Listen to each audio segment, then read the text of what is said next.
Nous sommes effectivement c'est l'avant-avant-dernière. Et cette paracha, elle a été appelée par la majorité de nos maîtres, elle a été appelée la paracha de la Tchouva.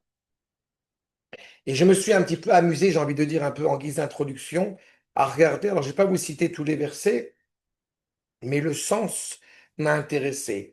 Nous parlons de la paracha de Nitzavim, mais nous allons voir qu'elle parle de la Teshuvah. Tout l'essence même de ce chapitre-là, et on va en étudier quelques versets aujourd'hui, Bezrat Hashem, eh bien, concerne le sens de la Teshuvah. Ce qui m'a intéressé cependant, c'est, en même temps, je profite, je ne voulais pas noter, mais je l'ai noté pour moi, cette racine du retour, Shav, eh bien, elle apparaît déjà dans le livre de Bereshit, dans le livre de Shemot, dans le livre de Vaïkra, dans le livre de Bamidbar.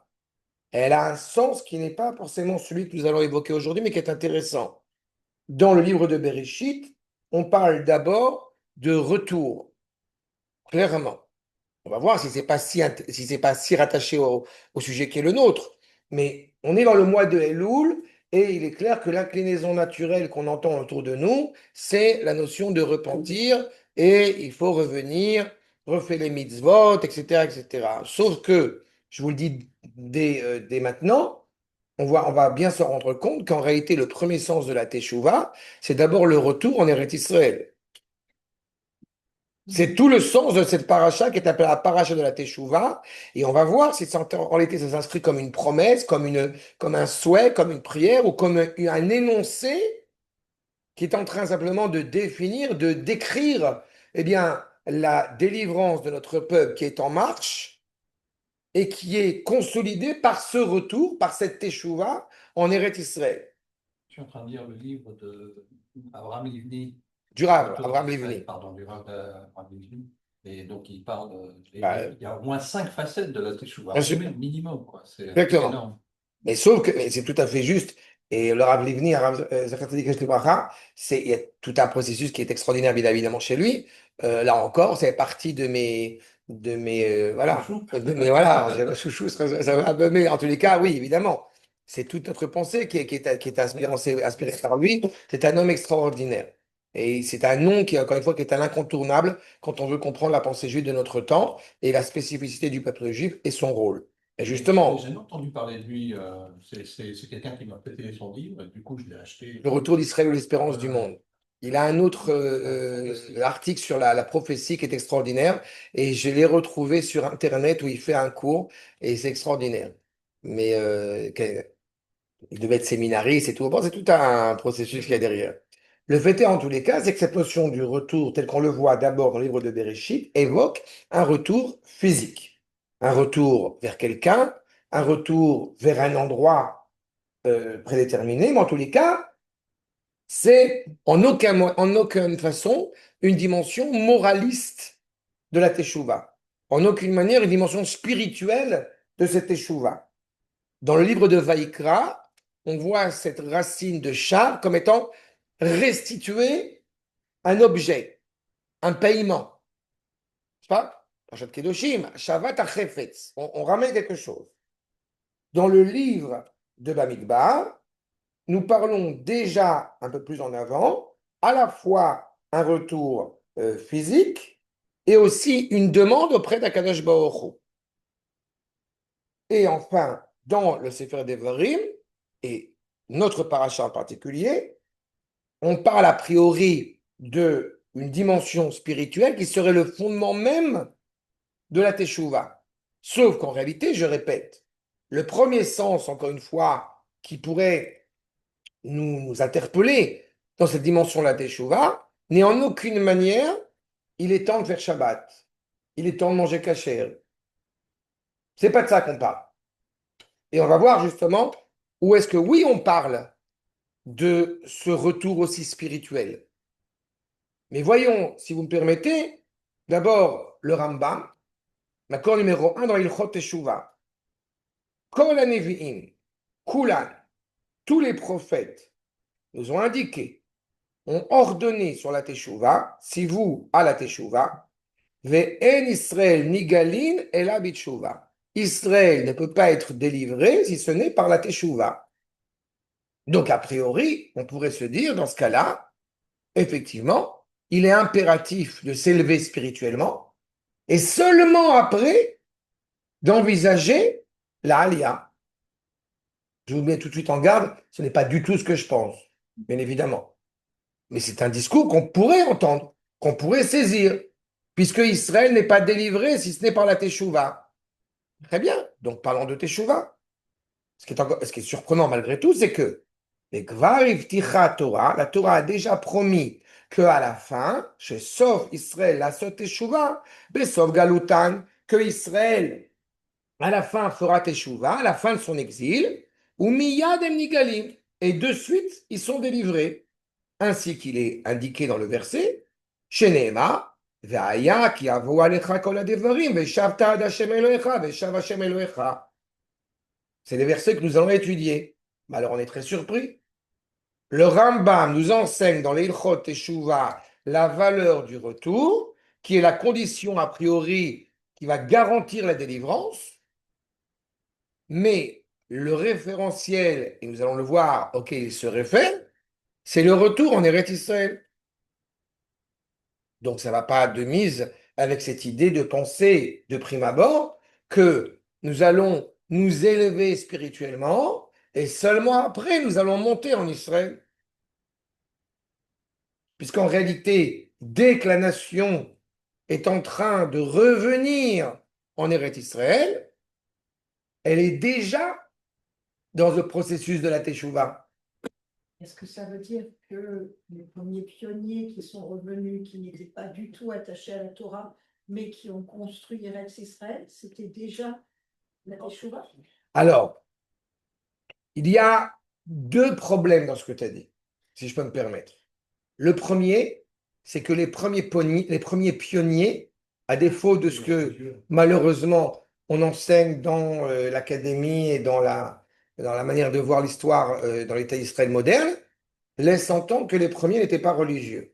C'est pas vrai. Les premiers, c'était les élèves du Gaon de Vilna, c'était les élèves du Baal Shem Tov, c'était le Rav Tzvi Kalischer, c'était le Rav Eliyahu Guttmacher, c'était d'autres et encore parmi d'autres qui se sont, le Rav Shmuel Moliver. Il faut jamais oublier que Herzl, la première chose qu'il a fait en introduisant le congrès, ça a été de ramener la lettre que lui a transmis le Rav Shmuel Moliver, qui était trop malade pour pouvoir y participer. Donc il a fait par son petit-fils envoyer une lettre, mais c'était inspiré par ces gens-là.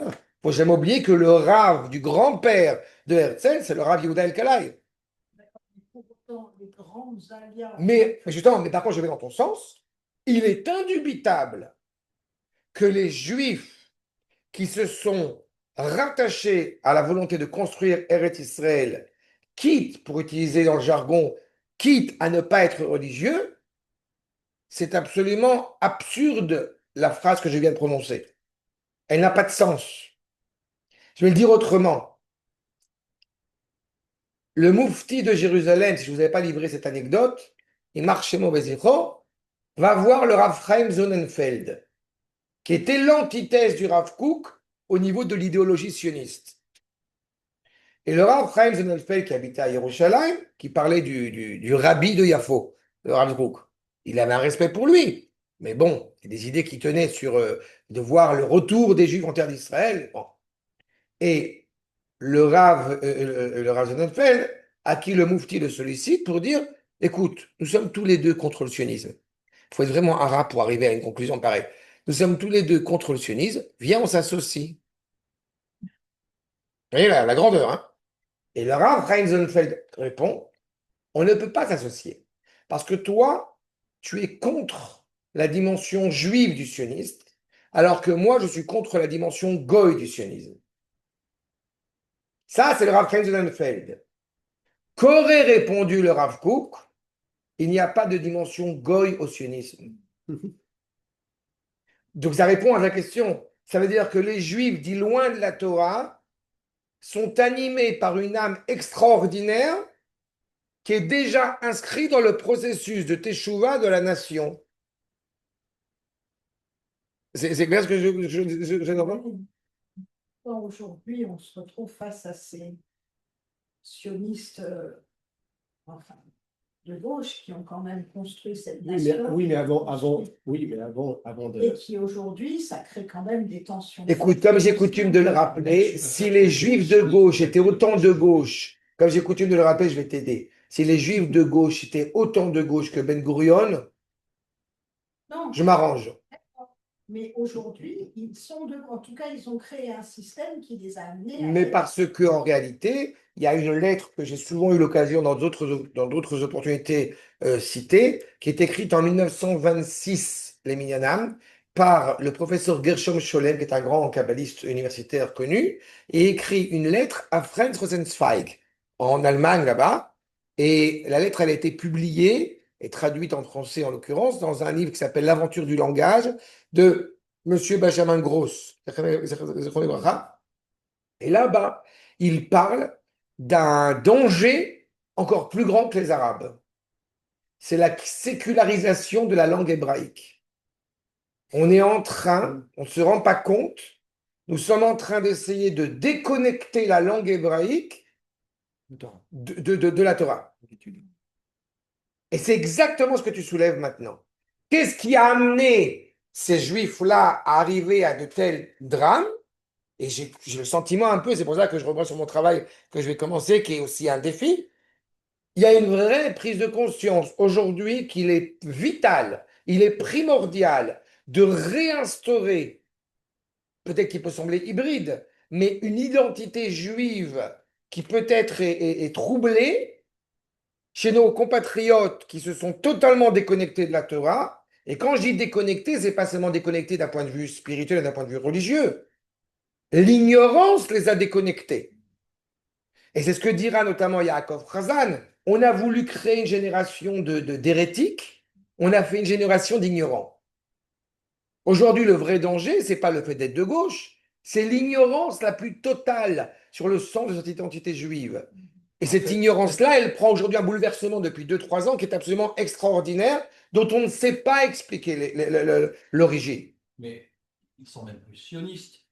Bien Puisque sûr. eux, ils vivent dans une utopie où les juifs, mais n'importe qui, ils veulent faire en fait la France idéale ici.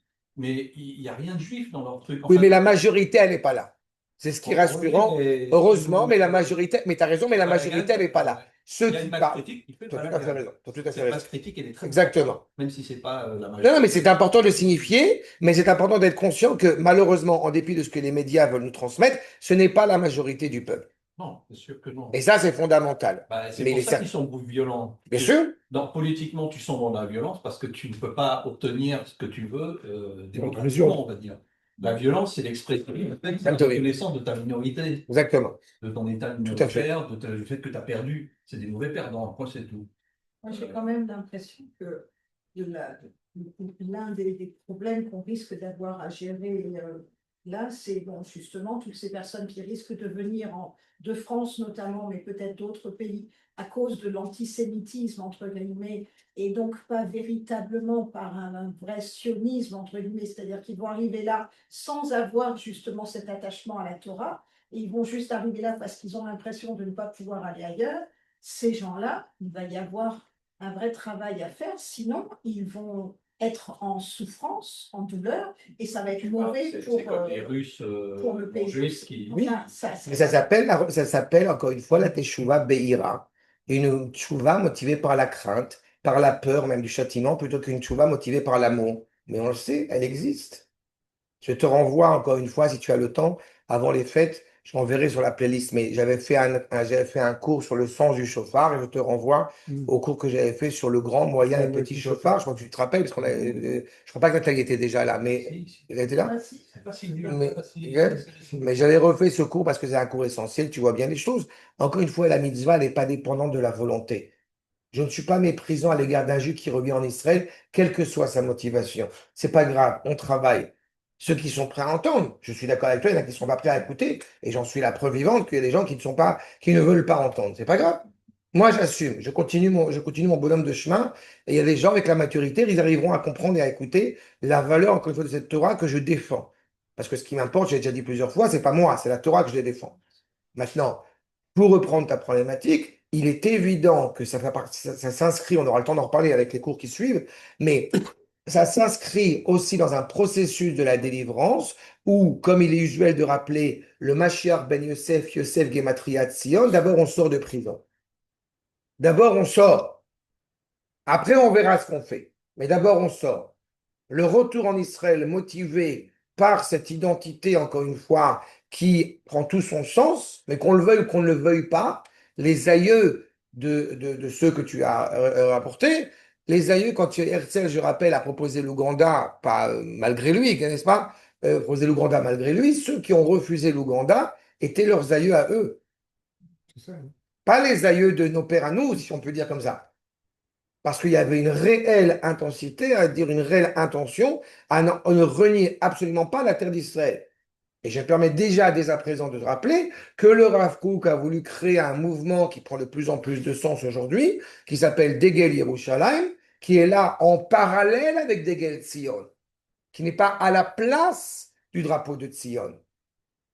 Et malheureusement, vous avez une partie de la population israélienne, parce que tu as parlé des gens de gauche, je suis, on le sait, on en a souvent parlé ensemble, je ne suis pas moins outré par ces personnes égoïstes qui pensent qu'effectivement j'étudie 2 heures de Gemara par jour, donc je suis dispensé de l'armée, parce que l'armée ne convient pas à mes désirs. On ne parle pas du peuple dans ces considérations-là. Et la raison essentielle, justement, quand on parle de Teshuvah à la fin des temps, la Teshuvah du peuple, c'est-à-dire qu'il y a une prise de considération, et c'est une des raisons pour laquelle, effectivement, avec Herzl, ça a marché, parce qu'on n'a exclu aucun membre du peuple juif. Et si notre objectif, que Dieu nous en préserve, c'est d'essayer d'exclure telle ou telle frange de notre peuple, alors on aura tout perdu. Pas que Dieu préserve, on n'aura pas tout perdu, mais c'est ça l'idée. Donc d'abord, regardez les versets. Ve'aya ki avo alecha kol advarim haele. Tout va te venir sur la tronche. Enfin, la tronche, c'est moi qui traduis. Abracha ve'aklala. Asher natati lefanecha. Évidemment, il faudra qu'on s'interroge sur quelles sont ces choses qui te sont arrivées, quel est le sens de la bénédiction et de la malédiction qui sont ici invoquées, que j'ai donné devant toi, pas natati lecha. J'ai mis à ta disposition la bracha et la klala, si je traduis ça comme cela, de la manière suivante. Et évidemment, il faudra qu'on essaye de bien comprendre, je répète, le sens de ce mot de beracha. N'est-ce pas? En français, bénédiction et malédiction ne me paraît pas à la hauteur du terme. En tout cas, ce n'est pas suffisamment explicite. On va voir. Ve, ashevota elevafra, bechol hagoyim. Vashevota, ok. Bechol hagoyim, asher yedichecha Hashem Elohecha shama. Tov. Et donc, tu vas revenir vers Dieu. Non. Tu vas revenir vers ton cœur. Question supplémentaire. Tu es revenu vers ton cœur.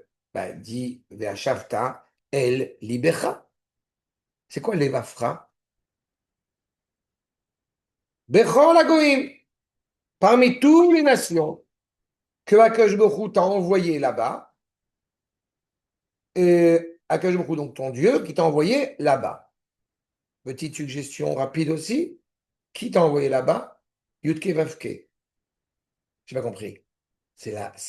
Le décret de justice punitif qui nous a envoyés en exil. C'est Elohim. Eh bien non, c'est Akadosh Baruch Hu. C'est Yudke Vavke. C'est la vertu de miséricorde. J'ai coutume de l'expliquer de la manière suivante. Pour éviter l'implosion, on a eu besoin de partir en exil. Et si nous revenons après 2000 ans d'exil, il importe que ce soit bien clair, c'est que tout ce que nous avions à corriger, à se guérir en exil, a été corrigé, a été guéri. Et dans ce cas-là, on pourrait se dire, mais alors dans ce cas-là, maintenant tout va mieux. Non. Tout va bien? Non. Tout va mieux? Oui. Tout va bien? Non. Pourquoi? Parce que ce qui nous importe de corriger maintenant ne peut se faire que en Eretz Israël. Tout ce que nous devions réparer en dehors d'Eretz Israël a été réparé. Sinon, on ne serait pas là aujourd'hui. Maintenant, je soulève votre attention sur le fait, je ne dis pas encore, mais que là, il est effectivement écrit que Akash Baruch Hu t'a renvoyé là-bas. Et puis, il y a Akash Baruch Hu t'a éparpillé, efitsecha. Plus tard, on va voir dans les versets. Donc c'est intéressant cette allégeance, cette allitération qui peut sembler similaire, mais qui n'est pas forcément la même, en tout cas qui n'a pas forcément le même sens. Veshavta ad Hashem Elohecha, puis je vous rappelle encore une fois de quoi on parle. On parle de la situation du peuple juif en dehors d'Eretz Israël, parmi les nations. Vous voyez qu'on n'a pas parlé de spiritualité. Tu as été exilé, tu veux revenir. Vers qui? Vers toi-même, vers ton cœur. Veshavta ad Hashem, et donc tu vas revenir jusqu'à Akadosh Baruch Hu, ton Dieu. Veshamata bekolo, ככל אשר אנוכי מצווך היום, אתה ובנך, בכל לבבך ובכל נפשך. Tu reviendras donc vers Akadosh Baruch Hu, ton Dieu, et tu entendras sa voix, tu reconnaîtras sa voix. Là encore, je m'interroge. Comment on revient vers Akadosh Baruch Hu sans entendre sa voix? Oui. J'ai entendu qu'une fois que tu seras là, tu l'entendras. Exactement. Exactement. Tu vois ce qui est dans la logique du verset. Mhm. Oui, il faut d'abord faire cette démarche de revenir. C'est ce qu'il te dit. Tu reviens jusqu'à où? D'abord, tu reviens vers toi. Ensuite, tu reviens vers Akadosh, jusqu'à Akadosh Baruch Hu. Ensuite, tu reviens vers toi. Tu vois qu'il y a, rien que là, déjà, ça te soumet qu'il y a des stades. Top. Commençons par le Rachem Akadosh. Sarich Ladat. Lama utzrach lomar kol hadevarim haele. Pourquoi tu dis tout cela et qu'on ne s'est pas contenté de dire velo ispik de omro ki avo alecha beracha ve'aklala shanatati lefanecha. Une fois que toutes ces choses sont venues, à savoir la bénédiction et la malédiction que j'ai données devant toi, directement. Je t'ai envoyé une bénédiction, je t'ai envoyé une malédiction, même si c'est un terme générique. Voilà, la bénédiction, la malédiction va arriver, et après, Là, on dit toutes ces choses-là, et on réitère cette idée de la malédiction, de la bénédiction. Veoulai, peut-être cela signifie, comme on le voit dans le traité de Berachot, que l'homme doit bénir, reconnaître, honorer les varer à la ra'a, keshem shumevarer à la tova, comme on bénit pour le bien. Quand Chaz Shalom, quelqu'un il enterre, n'est-ce pas, son proche, Baruch Dayan Emet. Même dans ce moment-là, il reconnaît la grandeur du juge de vérité. Peut-être c'est comme ça qu'il faut le comprendre. Tu as reçu tout cela, tu sais que parmi tout ce que tu as reçu, tu as reçu des bénédictions et des malédictions. Comment on va essayer de comprendre? Les Kabel Arabe et Simcha, d'être en mesure peut-être, Veimidou Bagmara, quand on dit même la Gemara, d'être en mesure de recevoir ce décret négatif, problématique, avec joie, avec sérénité, qui est derrière chez Samach, à la Tova. Et je répète jamais assez qu'on n'est pas en train de dire je souffre, super. Ça n'existe pas la passion chrétienne chez nous. Okay? En revanche, je suis persuadé que ce drame qui nous arrive n'a qu'un seul objectif, nous amener à une plus grande proximité, à une plus grande bienveillance du lien qui nous rattache au Créateur. Et évidemment, l'exemple que j'ai en tête, hélas, je ne sais pas si on ne serait arrivé là où on est arrivé maintenant, s'il n'y avait pas eu Simchat Torah. Oui, Et je ne parle pas en tant qu'individu, je parle en tant que peuple. bien sûr, bien sûr. On était au bord du clash. Bon. Mais ça reste dramatique, hein, c'est pas que. Veu omoro, veaya, justement.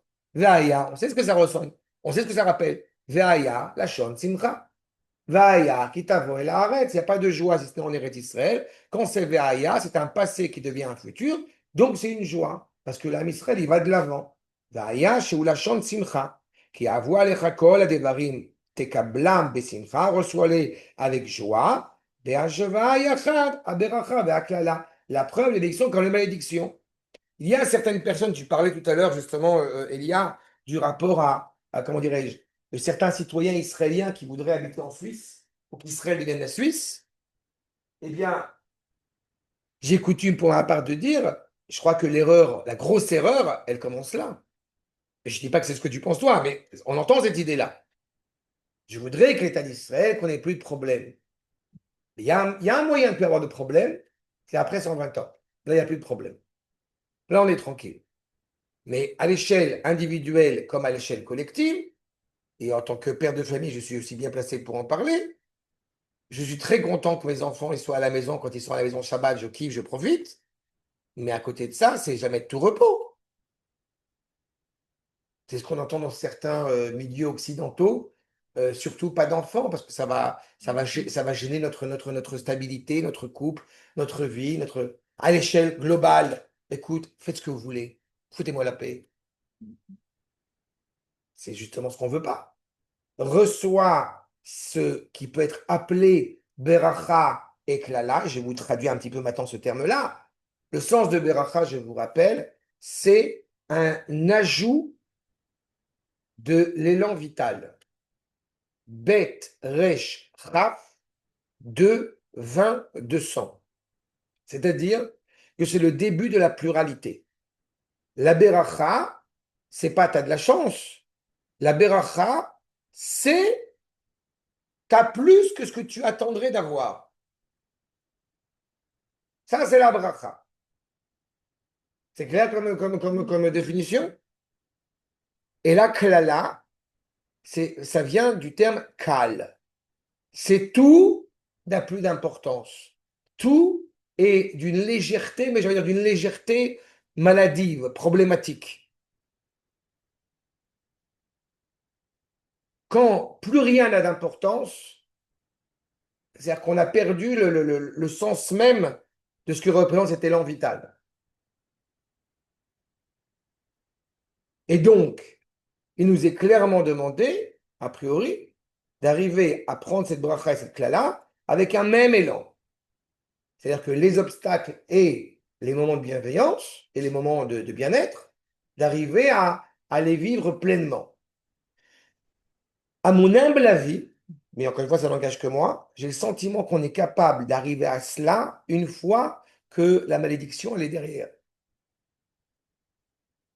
Il est difficile de prendre sur le moment où on traverse une épreuve difficile. Je sais que certains y arrivent en disant que je me fait tout pour le bien, ça va aller, etc. Peut-être que c'est pour se rassurer. Je veux penser qu'ils le pensent sincèrement. Mais à la vérité, j'ai beaucoup de mal à voir constamment, parfois cet obstacle, ce cheminement, et de me dire, non mais c'est bien, je suis content. Il faut, ce qui est certain, c'est que je pense que psychologiquement parlant, on peut tous être confrontés à un moment de down, un moment d'obstacle, et d'arriver à remonter la pente, d'arriver à se dire le lendemain matin, on se relève. Mais il ne faut pas tomber, parce que dans ce que tu viens de dire, il ne faut pas tomber non plus dans le côté chrétien. Ou, C'est ça. C'est pour ça que je dis c'est pas bien, mais c'est pour le bien. comme ils disent, porter leur. Exactement, exactement. C'est cette idée de, encore une fois, de construire, dans cette réalité-là. עכשיו,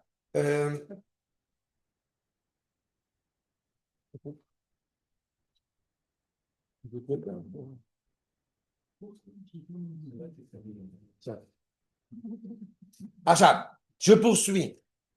On est sur la paracha de la Teshuvah, André. La paracha de Nitzavim. Et apparemment, la Teshuvah, ce qui doit être retenu pour le moment, c'est que apparemment le premier sens de la Teshuvah réel, c'est le retour en Eretz Israël. C'est assez rare que tu m'entendes parler comme ça, mais c'est apparemment ce que dit la Torah. Bref, je reprends les propos du Rachem Kadosh. Donc, 3, 4, 5, 6e ligne. Je vais dire moi ce qui est souligné. Od itzatzti ve'ere mana'ama chibat hakodesh asher chibev Eloheinu otanu. En fait, ce qu'il faut comprendre, et tu as très bien répondu, Stan, cette idée qu'en réalité, quand tu reçois quelque chose qui est problématique, tu prends comme point de départ la conviction que Akash Baruch Hu, en aucune manière, a une envie de te porter préjudice. Donc, par conséquent, tu sais pertinemment que ce mal, quel qu'il soit, va être ponctuel. Et quand je dis ponctuel, ça peut être toute une vie, Ken. Ou tu es capable de l'assumer. Ou que tu es capable de l'assumer. Mais c'est difficile, je ne dis pas que c'est facile. Mais l'idée, elle est là. Mhm. Parce que ponctuel, parfois, pourquoi je dis ponctuel, ça peut être toute une vie? Parce que parfois, c'est pas de cette vie-là que tu peux avoir une certaine sérénité. C'est ce qui s'est passé pendant 2000 ans. Mais tu es conscient, tu es convaincu que Akadosh Baruch Hu, encore une fois, se soucie de nous et c'est pour le bien. Donc, automatiquement, il y a cet amour inconditionnel de la part du Créateur pour nous. Ahavat HaKodesh hu chibev otanu. Alors tiré, qui bezikaron la beracha, et qui a ota alenu, amar ki avo alecha beracha. La beracha va venir, et même de manière générale, on a vu que, justement, le verset commence à évoquer d'abord la beracha, et après la klala. Pour montrer encore une fois la bienveillance première de la part du Créateur à notre égard. Vous vous rappelez que, comme j'ai l'habitude de citer le Rabbi Lubavitch, Zecher Tzadik Kadosh Livracha, concernant Shana Tova ou Metuka, ça proche de Rosh Hashanah. Alors, je raconte souvent cette anecdote où il dit que, justement, pourquoi on dit Shana Tova ou Metuka? On pourrait dire Shana Tova et puis c'est tout. Non. Parce qu'en réalité, ce qu'on voit à Kadosh Baruch Hu est évidemment bien. Mais ça ne nous apparaît pas automatiquement bien.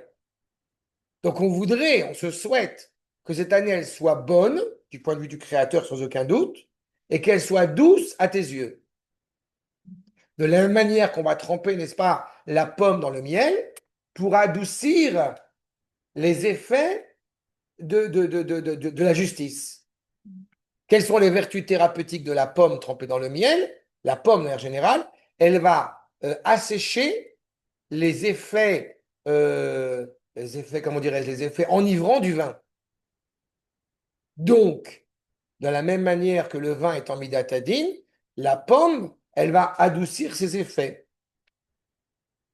D'accord? C'est ça l'idée. Donc, en étant conscient de la valeur bienveillante du Créateur, on est conscient clairement que cette bénédiction est une bénédiction, et on est conscient aussi que cette malédiction va déboucher sur une bénédiction.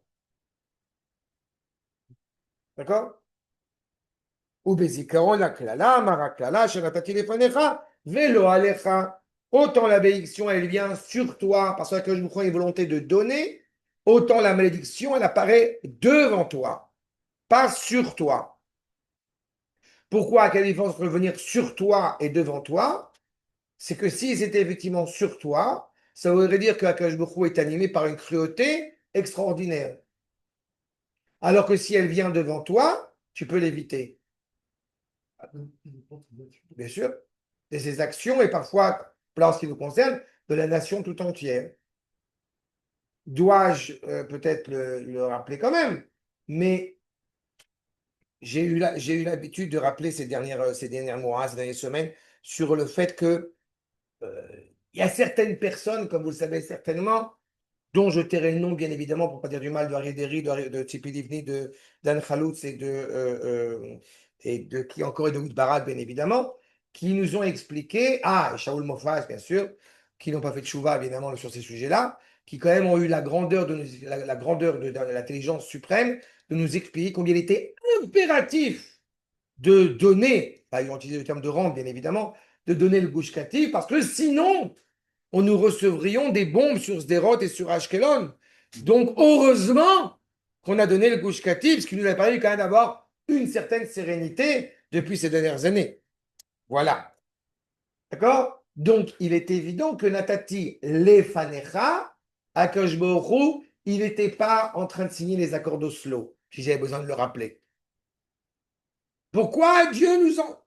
Akash Baruch Hu, il t'a jamais dit de signer les accords d'Oslo. Akash Baruch Hu, il t'a dit, comme j'aime à le répéter, Veyarashta et oivecha, tu as viré tes ennemis, et à ce moment-là, tu vas t'installer sur ta terre, Veyashavta le'artzecha la vetach, en toute sécurité sur ta terre. La klala, elle est donnée devant toi. Voilà ce que tu risques. Qu'est-ce que tu choisis? ולתם זה אשר אמר נתתי לך לפניך ולא הספיק במאמר כל הדברים האלה גם אם היה אומר כי אבו עליך ברכה, même s'il nous dit clairement toutes ces choses-là vont venir et la malédiction qui va venir devant toi הייתי מפרש המאמר שנתתי לפניך על שניהם. On aurait pu penser une seule seconde justement après que toutes ces choses soient venues sur toi la bénédiction et la malédiction, ou de venir devant toi, on aurait pu arriver à la conclusion que c'est pas sûr que ça ira bien pour le peuple juif. Alors que là, nous avons la garantie que oui, ça ira bien. Parce que toutes ces choses, toutes ces pérégrinations que nous avons traversées, à commencer par la bénédiction qui viendra automatiquement sur toi, et la malédiction qui peut venir devant toi, sois convaincu que malgré tout, tout cela nous amène à quelque chose d'absolument extraordinaire. Aval, beomro, adevarim, aele, gila beze, yatur, asher natati lefanecha, sheba leavdil, ben aberacha, la klala. Mais qu'on reste bien encore une fois en train de distinguer la bénédiction de la malédiction. Je reprends la remarque de Stan. Évidemment, nous ne sommes pas chrétiens.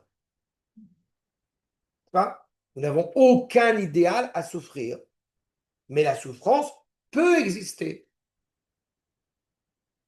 Mais tout cela, encore une fois, revient à l'idée de la bénédiction de toute façon. C'est pour ça que sur ces choses-là, alors que la bénédiction est dit au singulier, car quand vous avez, encore une fois, une bénédiction, une vie de manière générale, c'est pour ça que souvent on entend des gens qui vont dire t'as gaspillé ton temps, t'as perdu du temps, etc. Mais non, en réalité, d'abord, il y a un regard vrai sur ce qu'on a pu vivre dans sa vie et arriver à prendre suffisamment de recul pour se rendre compte que chaque épisode, chaque élément dans sa vie a été constructif, a été nécessaire pour avoir un regard beaucoup plus général. Il y a une expression un peu humoristique que j'aime rappeler. Acharemot Kedoshim est mort. C'est l'ordre des parachutes dans le livre de Vaïkra. Après la mort, on voit réellement qui est animé par la sainteté. On est tous des grands rabbins, on est tous des gens géniaux. Et puis soudain, on découvre à quel point, bah, on n'est pas si géniaux que ça, ou j'en sais rien. C'est une vie, il y a tout un parcours que la personne, encore une fois, elle entame. Maintenant, tout ce processus-là, semé d'embûches, avec pour début bénédiction et finalité bénédiction. À quel moment dans l'histoire il est apparu ou il va apparaître? On va voir. D'abord, je vous remets encore une fois sur cette notion de bénédiction et de malédiction. Vous voyez le Malbim, Makor numéro 3. Et Ramesh à Aklala, Gam Ken Matana. Comment tu peux dire que la malédiction est, eh bien, un cadeau? Mais c'est un cadeau extraordinaire. Vous avez certaines personnes qui ont dit aux trois mères, à l'époque de la guerre d'Ofer et Tzuka, qui ont dit à ces trois mères qui ont perdu leur fils, dans Alechem, vous savez que vos fils ont sauvé le peuple juif. Vous savez qu'à une époque, il y avait cette histoire de trois garçons chez Michement qui ont été pris en otage et qui ont été tués. Et en fait, on a découvert qu'ils étaient en train de mener des tunnels et qui auraient pu attaquer en plein Rosh Hashanah, etc. C'était bien avant Simchat Torah, comme quoi, chose qui ne varie pas tellement, mais enfin, en tous les cas, ils ont dit, c'est ce qui a enclenché la guerre par la suite. Et ils leur ont dit, mais vos fils ont sauvé le peuple juif. Même ce drame est un cadeau pour le peuple juif. Aklala et Matana. Encore une fois, ce n'est pas la souffrance en tant que telle, c'est ce qu'elle amène. Comment Aberacha? La bénédiction, ça paraît clair.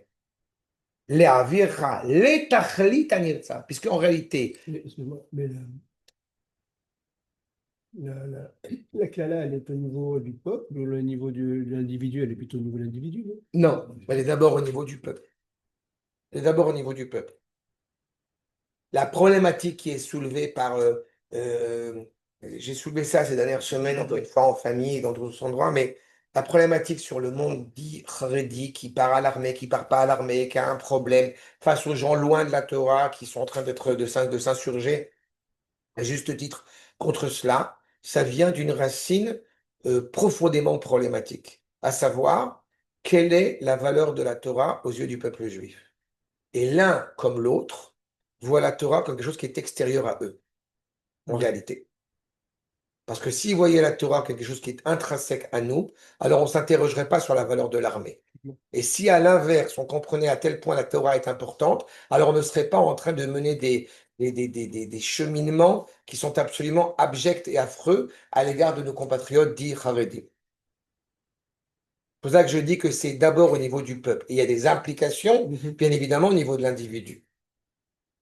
On a beau dire que on s'en fiche totalement de ce que pense le monde, il suffit, moi je suis arrivé à un stade assez dramatique, c'est-à-dire que d'abord évidemment je ne regarde pas les infos parce que je m'en fous, mais même quand tu regardes un peu, tu surfes sur quelque chose sur Google, etc., à chaque fois que tu entends quelqu'un qui dit ça suffit, on n'en peut plus, j'aimerais lire l'article avec ce titre-là qui dit ça suffit, il faut rendre les otages, ça suffit, on aime Israël. Mais en général, l'article va déboucher sur un truc, ça suffit, c'est inhumanité à Gaza et chez quoi d'autre. Et si tu te balances ça toutes les semaines, tu te bassines ça toute la journée, mais t'en peux plus. C'est stressant, c'est dépressif, je sais bien pas de terme. Donc ça ne sert absolument à rien. Vous ne comprenez rien, vous ne comprenez rien, comme dit l'expression, allez chez votre mère.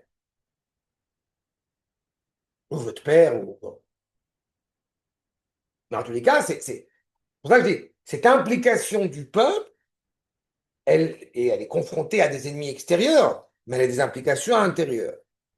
En réalité, et c'est ce que je pense vraiment fermement là-dessus, et je l'ai déjà dit plusieurs fois, à mes yeux, il est impératif aujourd'hui de renforcer le peuple. C'est la seule chose qu'on a à faire.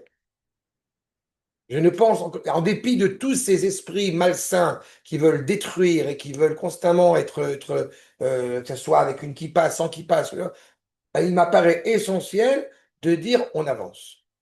Le renforcement du peuple, ça passe par le travail sur les individus.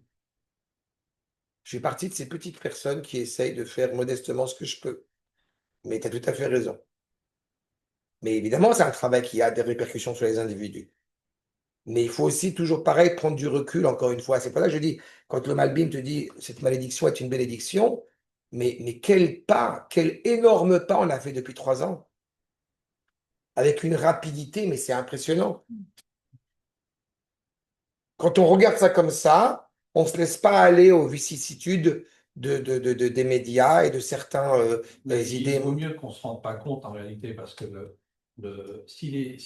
enfin, surtout les goïms, nous, à la limite, ce serait bien qu'on s'en rende compte, mais si les goïms prenaient la mesure, enfin, je veux dire, la décapitation de l'armée de l'Iran, la décapitation du Hezbollah, la décapitation du Hamas, la décapitation du C'est sûr.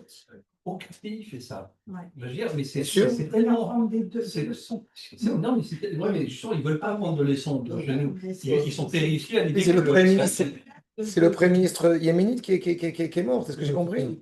Alors, Premier ministre, Et tout son gouvernement. mais tu imagines, là, si Macron réalisait ça, il se sentirait moins que rien. Mais c'est pour ça Il sentirait. Et je crois qu'il est moins que rien. Il est aussi, Non, mais je crois que- il faut qu'il le sente.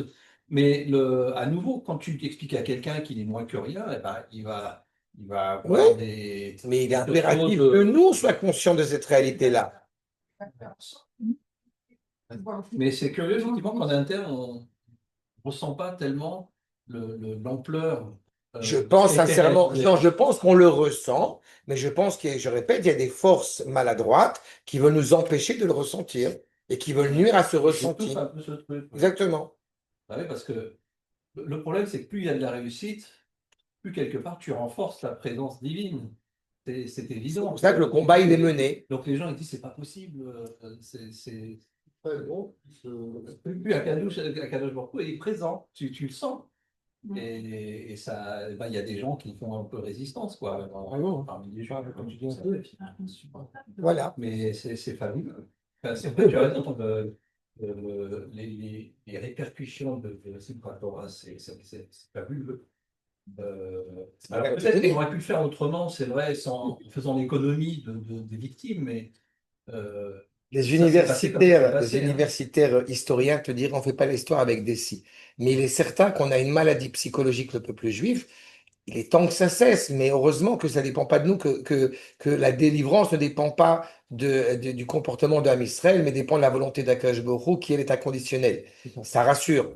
Parce que sinon, il y a des choses sur lesquelles, effectivement, on aurait un vrai problème. En tous les cas, mais je suis très heureux de t'entendre parler comme ça, ce qui me fait rappeler que je t'attends sur le mont du Temple. Mais je peux maintenant. Ah, J'avais qui joue. Mais- Amen. Bezrat Hashem.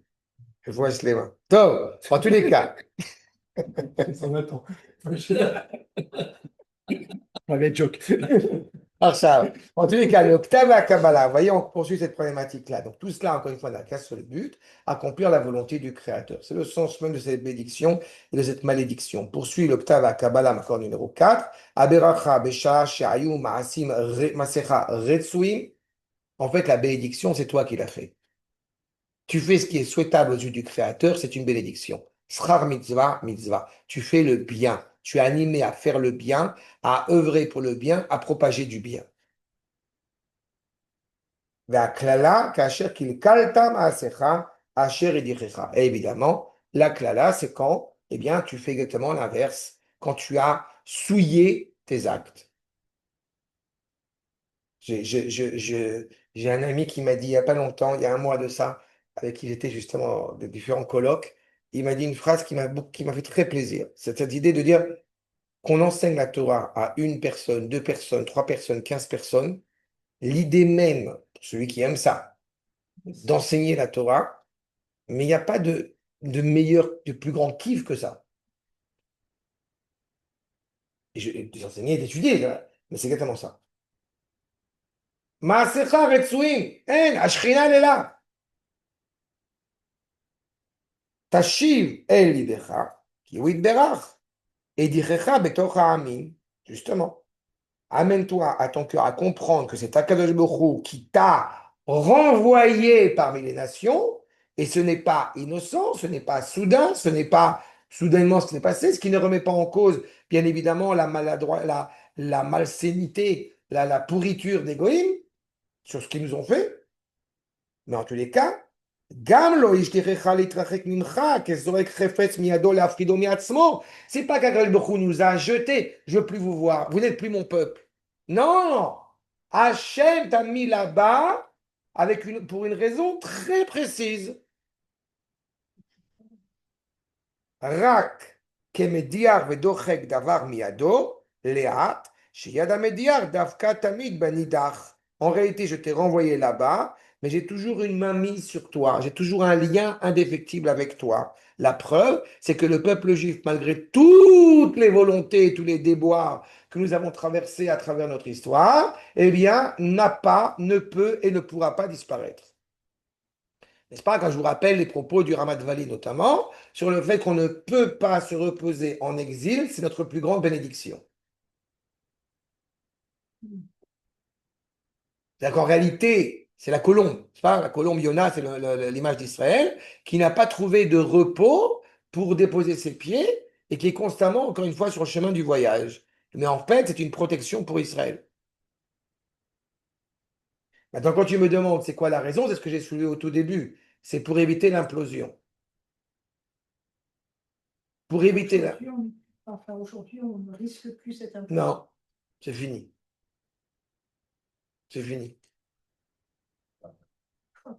Ben non, c'est fini. C'est fini. Il y a 2 exils, il n'y en a pas 3. C'est fini. Ça ne veut pas dire que l'histoire est terminée. Ça veut dire qu'aujourd'hui, nous sommes en train progressivement de devenir un peuple adulte. Et ça revient à ce que je disais tout à l'heure, la valeur de la Torah, encore une fois, en tant qu'identité hébraïque qui doit retrouver ses marques, qui doit retrouver son sens. Et la valeur de cette identité hébraïque ne peut pas être une identité juive d'exil. D'accord. Est-ce que pour autant, on peut dire que pendant cet exil, on a apporté quelque chose aux nations et les nations nous ont apporté quelque chose? Alors, je vais te dire 2 choses. La première chose en ce qui nous concerne, c'est ce que j'appelle, ce que le Rav parle dans Oroth, sur ce que j'appelle le triangle, le Meshulash Akadosh, la Trinité sainte. Ça veut dire que tu as ce qu'on appelle 3 pôles essentiels dans le peuple juif, dans la tradition juive, qui sont la dimension de la nation, la dimension de l'universel et la dimension du Kodesh. et dimension du spirituel. Quand nous sommes en Israël et que nous devons mener de front ces trois pôles-là, alors il y a à un moment donné, malheureusement, le schisme politique, tout un ensemble de trucs qui se sont faits, font qu'on est obligé, c'est pour ça que j'ai dit pour éviter l'implosion, d'enlever la dimension nationale. On va devenir une religion. Et on va se protéger grâce à cela. Et donc on part en exil. Et donc on va apporter, bon gré, malgré nous, énormément de bonnes choses aux nations. Comme j'ai coutume de le rappeler, selon les enseignements du Rambam, que la chrétienté et l'islam, qui sont bien évidemment des avortons du judaïsme, ont été une bénédiction pour le monde. A été une catastrophe pour nous, mais a été une évolution pour le monde dans son état précaire dans lequel il se trouvait auparavant. D'accord? Maintenant, quand on réfléchit, pour reprendre ta remarque, où est-ce que l'influence a été la plus grande? Est-ce que c'est justement quand on est parmi eux? Parce qu'il faut des juifs en diaspora, vous connaissez la fameuse phrase ridicule. Ou alors, nous devons tous être en Israël. D'abord, nous devons, j'aimerais, mais malheureusement, c'est pas une réalité pour un certain nombre de gens encore, c'est pas grave, c'est j'espère qu'ils vont comprendre. Mais le Rav Kook a répondu de la manière suivante. Il y a ce qu'on appelle l'enveloppe et la lettre qui est à l'intérieur. Il m'est arrivé souvent de rappeler cet énoncé pour bien saisir le propos. On se demande si aujourd'hui le monde va beaucoup mieux, ou le monde, moralement parlant, ou le monde va beaucoup plus mal. Et pour ma part, je suis cette idée que oui, le monde va beaucoup mieux. En dépit de tout ce qu'on peut entendre et de tout ce qu'on peut voir. Seulement, pendant 2000 ans, qu'est-ce qui s'est passé? Israël a réussi à corriger, à réparer, on va dire, l'enveloppe qui est à l'extérieur. Mais la lettre qui est à l'intérieur, elle est restée pourrie. Maintenant, on est revenu en Eretz Israël, l'enveloppe, elle est en train de tomber. Et donc, automatiquement, se découvre la lettre qui est à l'intérieur. Mais la lettre, elle va justement de mieux en mieux grâce à la réinstauration de l'entité politique hébraïque sur sa terre.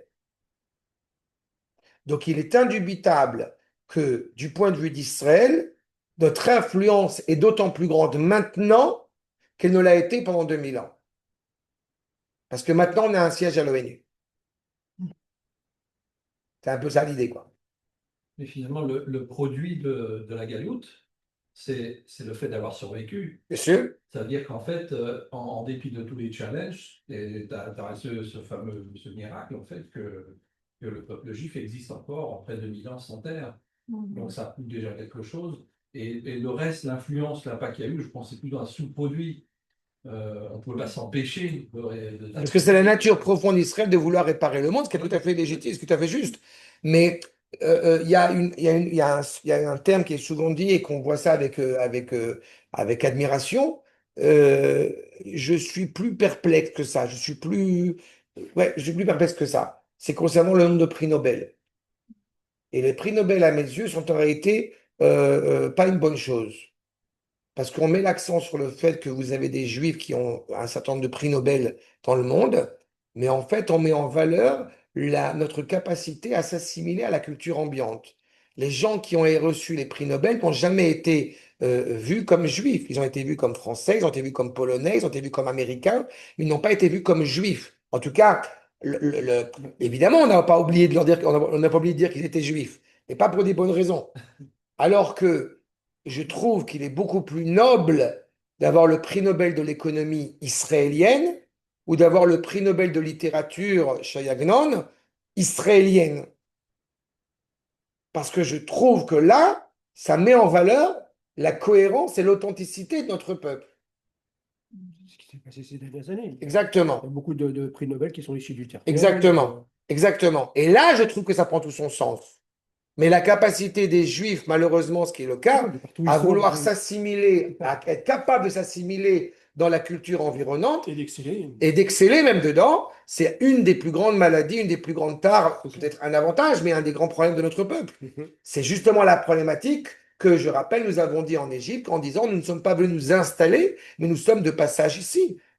Et de fait, souvent, il y a une contribution forte, indéniable dans la technologie, la médecine, machin, mais pas forcément dans la morale. on ne le voit pas dans le moral, ça peut être même carrément l'inverse. Et parce que la technologie, c'est bien gentil, mais maintenant, on a appris, par exemple, à gérer la mortalité des bébés et tout ça, et on se retrouve à une situation où maintenant, ça commence à pulluler un peu partout, là, que ça ne devrait peut-être pas. Donc, il faut voir aussi les conséquences. C'est pas, tout n'est pas bénéfique, même si, il y a eu des avancées technologiques. L'avancée technologique, finalement, c'est un truc sans accompagnement beaucoup plus moral, et plus, on en avait parlé dans la conférence, mais c'est dangereux. Donc, des fois, on a une contribution, certes, mais ça peut amener à des choses vilaines. Je pense qu'on a aussi une contribution dans leur morale, malgré tout, Bien sûr, Mais elle est pas seulement on y peu, ou doit tout le temps. elle est essentielle. Mais elle est essentielle à partir du moment, encore une fois, où Israël se reconnaît comme tel. Là, encore une fois, je vais faire de la pub, mais je t'en supplie, avant Rosh Hashanah, va écouter les cours que j'avais fait sur la liturgie de Rosh Hashanah. Je pense que ça va te donner un éclairage clair par rapport à tout ce que tu soulèves maintenant. Parce que c'est exactement la problématique. Toute la liturgie de Rosh Hashanah, c'est de rentrer dans le monde tel qu'il doit être. Par conséquent, la place d'Israël, la place des gens, la place du monde, elle est inscrite dans ce prisme-là. En tous les cas, le fait est, c'est qu'effectivement, on a été exclu, on a été rejeté, mais pas abandonné. C'est pour ça qu'il est impératif de dire que c'est Akash Borou qui nous a renvoyés. Avec cette idée de dire que c'est Akash Borou qui nous a renvoyés, donc ça a un sens. Puisque je vous rappelle qu'Akadosh Borou n'est pas un menuisier. Donc, c'est pas il a construit la maison et la maison maintenant est indépendante et on s'en va. Il y a un lien, il y a un cordon ombilical indéfectible entre le Créateur et la créature d'Israël, quelle que soit la colère du Créateur. Donc, là, doucement, doucement, sa colère s'estompe. Ok. Ketsef, léat, lo kesorek bechamat kocho, machiko kemorega. En fait, il éloigne un instant, mais avec une seule volonté, c'est de nous ramener. En fait, qu'est-ce qui aurait dû se passer, si je puis dire, quand on est en exil, pour écourter l'exil? C'est ce qui nous est dit ici. C'est la volonté de revenir. C'est d'abord la volonté de revenir. Je veux être à la table de mon père. Là encore, s'il n'y avait pas eu l'activisme des goïs, peut-être qu'on n'aurait pas eu la volonté de revenir. Elle est aussi bénéfique, même si ça a été des Tu as dit un terme qui est, c'est ce que dit le Kuzari dans le deuxième article. Tu as dit un terme qui est très douloureux et qui est très dur. Je veux espérer que ce n'est pas le cas pour un certain nombre de juifs, mais tu as raison, malheureusement. C'est ce que dit Rabbi Yehuda Levi. Tu as trouvé l'objet de ma honte. Tous les ans, on dit l'an prochain à Jérusalem, paka, paka, paka, paka, mais on continue à errer dans l'exil. On est obligé de trouver des prétextes pour justifier le fait qu'il est temps de quitter la France. C'est dommage, mais c'est une réalité. On est tellement attaché à cet esclavage, malheureusement en exil, qu'on a fini par s'y attacher. Et donc, évidemment, il faut sortir de ce mensonge. Il faut te rattacher de nouveau à ton cœur. C'est-à-dire qu'en réalité, il faut retrouver cet élan vital du cœur. Je vous rappelle que nous disons, ne suis pas tes yeux et ne suis pas ton cœur, ne suis pas l'idolâtrie et ne suis pas la débauche, n'est-ce pas, dans la lecture du schéma? Que le cœur n'aille pas selon les yeux, mais on aspire à ce que oui, les yeux aillent selon un cœur contrit, réparé, qui n'a qu'une seule volonté, servir à Kadosh Baruch Hu. À tel point, je vous rappelle que la tefila, c'est avoda chez Balev. C'est un travail sur le cœur pour savoir se tourner dans la bonne direction et de ne pas attarder le processus. Dira le Sifri sur le terme de Elohim Acherim que reprend le Rav Kook dans Mamara Raya. Elohim Acherim, c'est pas seulement d'autres divinités, c'est le fait justement eh bien, d'attarder l'avènement de la révélation du Créateur. Quand tu es rattaché à ton cœur, quand tu te retournes vers ton cœur, tu as une volonté unique, c'est de retrouver cette proximité avec le Créateur, authentiquement. Et donc, regardez ce que nous dit le Rav Sforno. Ve'ashevota el levavecha, idbonen bechelke asoter. Regarde ce qui est contradictoire. Ve'tashiva melevavcha, ramène ça à ton cœur ensemble, afin de bien distinguer La frin aemet mina sheker, de bien distinguer le vrai du faux. Ou baiser takir kamarechoka, kamarachakta mina el, itale bedeot, ou beminagim, asher lo ketorato, bechol agoyim, beodecha bagalut. Déjà en exil, est-ce que tu arrives à bien faire la distinction entre le vrai du faux, entre ce qui est authentique et ce qui est totalement absurde? Et quand tu as pris conscience de ça, tu vois à quel point tu es éloigné du Créateur. Et donc, encore une fois, eh bien, plus tu vas t'écarter des us et coutumes des nations, plus tu vas permettre de te retrouver de manière authentique. Il y a une expression, je me permets de la rappeler, qui m'a toujours beaucoup fait rire. C'est quand, chez mes chemins, mais quand on va ramener, si on ramène une fille à la maison, qu'on la présente à nos parents, d'où elle vient, elle est marocaine, elle est algérienne, elle est tunisienne, elle est ashkénaze, elle est vouzvouz. C'est bon, ça c'est. Mais si on avait l'audace de dire c'est une Française, que Dieu préserve, alors qu'a priori on était tous Français, on avait tous une carte d'identité française.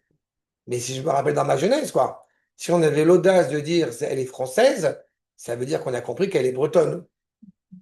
On a compris qu'elle n'est pas. Mais toutes les personnes qu'on va parler, elle est algérienne, marocaine, tunisienne, vous avez bien compris qu'elles ne sont jamais, que ces jeunes personnes n'avaient jamais mis les pieds ni au Maroc, ni en Algérie, ni en Tunisie. Il y a quelque chose qui est assez significatif. Ils sont de chez nous. Vous savez, ils sont de chez nous. C'est quoi chez nous? Mais c'est quelque chose qui est assez significatif. Et encore une fois, ça ne vise pas un individu, ça vise une réalité globale à laquelle malheureusement toutes nos familles sont confrontées. Donc quand on prend conscience qu'on n'appartient pas à ça, c'est le moment où déjà on se réveille. On n'est plus, et je suis bien placé pour en parler, on n'est plus dans la Pâque juive. On n'est plus dans la communion du Pli Jordan. On est dans la Bar Mitzvah. On n'est plus dans le Noël des Juifs, c'est Hanouka, la fête des Lumières. C'est ça le danger. Et durant notre exil, on a tous été confrontés à cela. Mais ce qui est toujours très émouvant, c'est de voir nos aïeux qui parlaient très mal la langue du pays. Alors on en rigole, mais en réalité, je trouve que ça a été quelque chose qui est très émouvant et qui permet de garder une distance par rapport au pays en question. On parle le judéo-arabe, on parle le ladino, on parle le yiddish hongrois, yiddish polonais, mais ça nous garde une distance. Ma grand-mère a raté le permis de conduire en France parce que chaque fois qu'il y avait marqué véhicule dans le code, elle disait vésicule. C'est une protection. Ah, ça garde. Voilà. C'était Rabbi Jacob. Là. Exact. La pontir. Ouais. Maintenant, vous voyez bien, hein, je sais qu'on doit s'arrêter. On doit s'arrêter pour cette première partie, mais bon. Ah, oh, Hachem. J'avais prévu de finir tout ça aujourd'hui. Hein, Ouais, t'es toujours aussi optimiste. C'est plaisir. Écoutez, juste au moins que ce point-là, ces trois versets, on en a 12 à étudier, Ouais. jusqu'à Rosh Hashanah. Donc ça va. Non. Le Ramad Vali, l'accord numéro 6, justement, qui met l'accent sur le fait qu'il est inscrit Levavecha et pas Libecha. Les fiches à monnaie à Agadolit Kayem, Betsadatov, Talo Beyetzerara, Shenikra Levav. Tu as le devoir d'aimer Akadosh Baruch Hu des deux penchants de ton cœur, n'est-ce pas? À la fois du Yetzeratov et du Yetzerara. C'est très facile d'aimer Akadosh Baruch Hu du côté que tu as envie de l'aimer. C'est plus compliqué de l'aimer du côté où il te casse la tête, si je puis dire. Alors que justement, l'idée de dire tu reviens à ton cœur, c'est que tu arrives aussi à prendre cet instinct premier qui va aller à contre-courant, qui va aller à contre-sens avec la volonté du Créateur et de vouloir lui aussi l'élever. Mais Kachir Nitkan Zen, Nitkan Akol, quand tu as réussi à prendre cet instinct-là et le pousser vers quelque chose de positif, bah, tu as tout réparé. Qui a Yetzera Tov ou Tov Imeile, puisque le bien, il est bien. Et on ne se pose pas par rapport au bien. La difficulté, c'est d'arriver à transfigurer quelque chose qui est problématique, qui est l'expression d'un manque, qui se prend du mal en quelque chose d'élevé, de positif. Mais Meile, effectivement. Une autre, c'est Tikkun. C'est comme j'ai souvent rappelé à différents cours sur le fait que quand je demande aux gens pourquoi tu mets des tefilines, est-ce que c'est pour la neshama et pour le corps? Et la majorité des gens vont me répondre c'est pour la neshama. C'est faux. La neshama, elle n'a pas besoin d'être filée. Tu manges kasher, c'est pas pour la neshama. La neshama, elle a pas besoin de manger kasher. C'est le corps qui a besoin de manger kasher. En réalité, cette réalité, donc peut-être matérielle, basse, à laquelle on peut sombrer, qu'on souhaite rattacher à la notion d'éternité, donc du bien. Quel rapport entre l'éternité et le bien? C'est Akadosh Baruch Hu. Puisque Akadosh Baruch Hu est l'essence même du bien. N'est-ce pas? Donc c'est ça. C'est cette réalité problématique qu'il nous faut réparer, qu'il nous faut accomplir. Va terach hagadol haraoui, la sachar hagadol. C'est là-dessus qu'on est jugé, si je puis dire.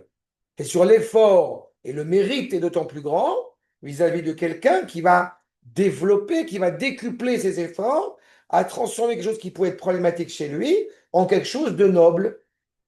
Ou les arzir et ara, les tov, de ramener le mal donc au bien, mitor dochak, ou mitor tsa'ar, ou mitor shi'abud malchuyot. C'est ce qui va avérer l'exil comme quelque chose de bienveillant, de bienfaiteur.